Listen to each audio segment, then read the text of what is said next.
বিধানসভা ভোটের আগে অস্বস্তিতে তৃণমূল, প্রশ্ন রাজনীতির কারবারিদের। রাজ্যে বিধানসভা নির্বাচনের আগে চমক দিল কংগ্রেস।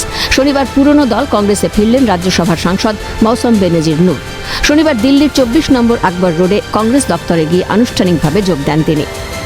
দলের সর্বভারতীয় সাধারণ সম্পাদক জয়রাম রমেশ ও মালদা দক্ষিণের সাংসদ তথা দাদা ঈশা খান চৌধুরী ও প্রদেশ কংগ্রেস সভাপতি শুভঙ্কর সরকারের উপস্থিতিতে আনুষ্ঠানিকভাবে কংগ্রেসে ফিরলেন মৌসম বেনজির নূর। কংগ্রেসে যোগ দিয়ে শীর্ষ নেতৃত্বকে ধন্যবাদ জানিয়েছেন। বললেন, তৃণমূলে অনেক সুযোগ পেয়েছেন কাজ করার। মমতা বন্দ্যোপাধ্যায়কে পদত্যাগপত্রও পাঠিয়েছেন। পাশাপাশি সোমবার রাজ্যসভায় ইস্তফা দেবেন বলে জানান। এবার নিজের ঘরে 6 বছর পর ফিরতে পেরে খুশি মৌসম। আজকে এআইসিসি অফিসে অনেক দিন পর, প্রায় 6 বছর পরে আবার ফিরে এসেছি। খুব ভালো লাগছে। এবং আমার দাদা ঈশা খান চৌধুরী এবং আপনারা সকলকে আমার নমস্কার, সালাম জানাই। এবং ইন্ডিয়ান ন্যাশনাল কংগ্রেস,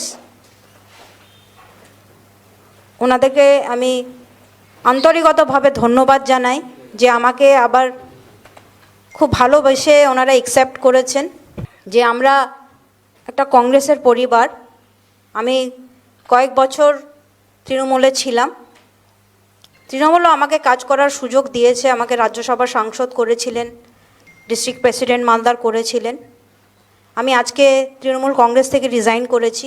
তৃণমূল কংগ্রেসের নেত্রী, ওনাকে আমি রেজিগনেশন লেটার অলরেডি পাঠিয়ে দিয়েছি এবং রাজ্যসভা থেকেও আমি রেজিগনেশন লেটার অলরেডি রেডি করে নিয়েছি। সোমবারে নিজে গিয়ে জমা দিয়ে দেবো। উল্লেখ্য, 2009 থেকে 2014 পর্যন্ত মালদা উত্তরের সাংসদ ছিলেন। 2019 সালে কংগ্রেস ছেড়ে তৃণমূলে, 2020 সালে তৃণমূলের রাজ্যসভার সাংসদ। রাজনৈতিক মহলের প্রশ্ন, জেলা কোঅর্ডিনেটর পদ নিয়ে দলের সঙ্গে দূরত্ব। সূত্রের খবর, উত্তর মালদার সাংসদ থাকার কারণে ওই লোকসভার কোনো বিধানসভার দায়িত্ব চেয়েছিলেন মৌসম, কিন্তু মৌসম নূরকে দেওয়া হয়েছিল দক্ষিণ মালদার বিধানসভার দায়িত্ব। হাবিবপুর, সুজাপুর, মোথাবাড়ি ও বৈষ্ণবনগরের জেলা কোঅর্ডিনেটর করা হয়েছিল মৌসম বেনজির নূরকে। এ বিয়ে গনি খান চৌধুরীর লেগাসি বয়ে নিয়ে পরিবারের সঙ্গে একসঙ্গে কাজ করার অঙ্গীকার করলেন তিনি। দল যেভাবে দায়িত্ব দেবে সেভাবেই কাজ করবেন বলে জানিয়েছেন তিনি।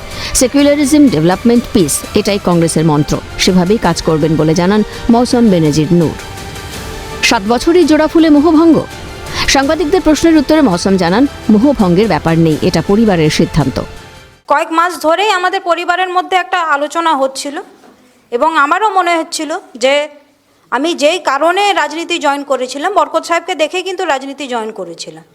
আর আমার মনে হচ্ছিল আমার জয়েন করার পারপাসই হচ্ছে মানুষের পাশে থাকা, যেভাবে বরকত সাহেব সারা জীবন থেকেছিলেন। সেটা হচ্ছিল এক ধরনের হচ্ছিল, কিন্তু যেই ধরনের আমরা একটা পরিবার হিসেবে করতে পারি, যেটা আমি আগেও বললাম যে বরকত সাহেবের লেগেছি কিন্তু কংগ্রেসের লেগেছি, তো সেটা তো আমি অন্য দলে থেকে করতে পারবো না। সেই কারণে আমরা ডিসিশন নিয়েছিলাম পরিবার হিসেবে যে আমরা একসঙ্গে বরকত সাহেবের লেগেসিকে স্ট্রং করব, কাজ করব, কংগ্রেসের লেগেসিকে স্ট্রং করব। মালদার রাজনীতিতে গনি খান চৌধুরী মিথে পরিণত হয়েছেন। বাংলায় কঠিন লড়াই, রাজ্যে বিভাজনের রাজনীতি চলছে, প্রশ্নের মুখে তৃণমূলের উন্নয়ন। এই আবহে সংগঠনকে মজবুত করতে দরজা খোলা কংগ্রেসের। যে আজকে যিনি জয়েন করলেন তিনি আমাদের পরিবারের ছিলেন, তিনি পরিবারে ফিরে এলেন। আমি শুধু এটুকুই কথা বলবো, আজকের দিনে যে কঠিন লড়াই বাংলায়, বিশেষ করে যখন ধর্মকে হাতিয়ার করে এবং পশ্চিমবাংলায় বিভাজনের রাজনীতি কায়েম করার চেষ্টা হচ্ছে, যারা রাজ্য সরকারে আছেন, যারা কেন্দ্রীয় সরকারে আছেন, বিজেপি ওখানে সরকার বানাতে চায় না। ওখানে তারা এমন একটা অস্থির পরিস্থিতি তৈরি করতে চায় এবং তৃণমূল পশ্চিমবাংলায় যা করছে সেটা পশ্চিমবাংলার মানুষের জন্য কোনো উন্নয়নের বার্তা দিচ্ছে না। এই পরিস্থিতিতে যুব কংগ্রেস করা লড়াকু নেত্রী বরকত গনি খান চৌধুরীর যে আদর্শ নীতিতে বিশ্বাস করা, একজন রাজনীতিবিদ হিসেবে তার কংগ্রেসে আসা নিশ্চিতভাবে শক্তিশালী করবে কংগ্রেসকে। একই সুর শোনা গেল কংগ্রেসের বাংলার পর্যবেক্ষক গোলাম আহমেদ মীরের গলায়।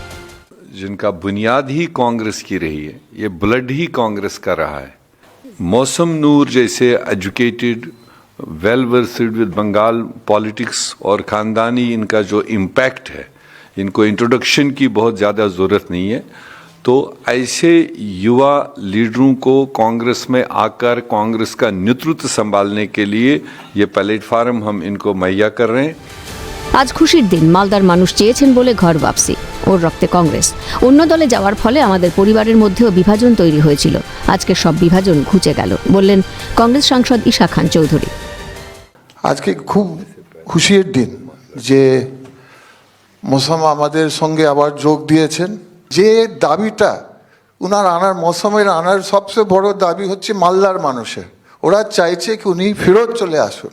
ওরা চাইছে যে উনি, যেমন বরকত গনি খান সাহেব লড়তেন, ওরা চাইছে যে উনি ফেরত চলে এসে লড়াই করেন মানুষের জন্য। এটা মালদা মানুষের দাবি, এটা রাজনীতির দাবি নয়, এটা মালদা মানুষের গ্রাসরুটের একটা দাবি মানুষদের। তো আমরা খুব খুশি যে উনি এসছেন। রাজ্যসভায় ফের মনোনয়ন পাবেন না ধরে নিয়েই কি মৌসুম কংগ্রেসে ফিরলেন? পরিবারের বাইরে বেরিয়ে সেভাবে নিজের রাজনৈতিক জমি তৈরি করতে পারেননি তিনি। দলের মেয়ের ঘর ওয়াপসিতে মালদার কংগ্রেসে মরাগাঙে বান এলো বলেই মনে করছে রাজনীতির কারবারিরা। এবার তাঁর যোগদানে ভোট বাক্সে কতটা প্রভাব ফেলবে তা বলবে সময়।